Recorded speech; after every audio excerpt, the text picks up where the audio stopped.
มาทุกคนในเมื่อได้มาฮอดแล้วก็สิถามเลยหลายคนมีข้อสงสัยถามเมียเราเนาะเมียอันคนขี้ข้านนะ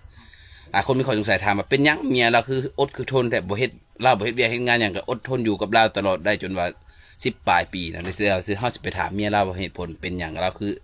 อยู่ได้แบบนี้เนาะถามเด้อทะอยากถามว่า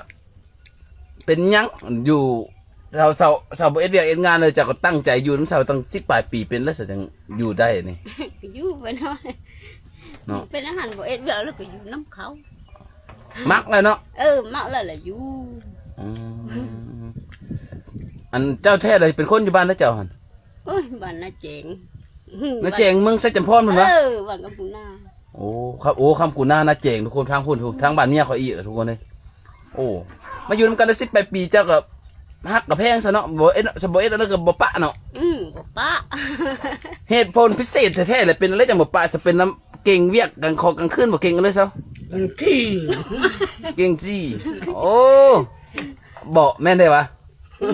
เอ็ดเวียกกลางคืนกลางวันน่ะบ่รู้บ่หาแล้ว โอ้ ไปให้ ตายคักแท้ทุกคนเลยเอ็ดแต่เวียกกลางคืนเซากลางเว้นน่ะบ่เอ็ดเวียกเลยแปลว่ายังมีข้อ มาละนาน แปลว่ายังมีข้อดีอยู่เนาะแปลว่ายังมีข้อดีอยู่เนาะ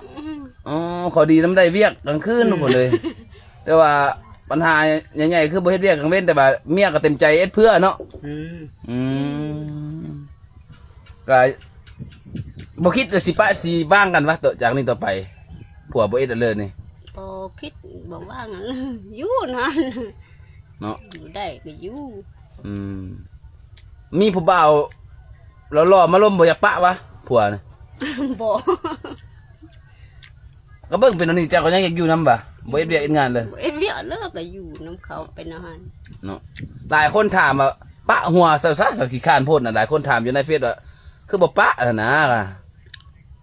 บ่อยากปะเนาะ อยากปะ อืม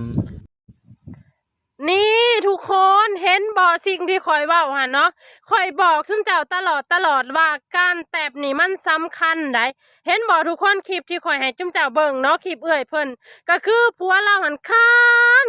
านอีหลีล้อทุกคนเนาะบ่เฮ็ดเวียกเฮ็ดงาน แต่เหตุผลที่เราทนอยู่กับผัวเรามาฮอด10 ปีซุมเจ้าว่าย้อนหยังย้อนผัวเราเหตุการณ์บ้านย้อนผัวเราแตบเนาะผัวเราแตบดีผัวเราแตบเก่ง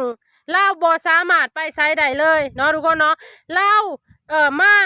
เฮ็ดกินแต่งกินหากับข้าวกับน้ำสู่ผัวเรากินย้อนหยังก็ย้อนผัวเราแตบเก่งเนาะเราบ่เคยมีในหัวเลย ที่ว่าจะปาผัวคนนี้เนาะอันนี้แหละมันคือประสิทธิผลหรือว่ามันคืออิทธิพล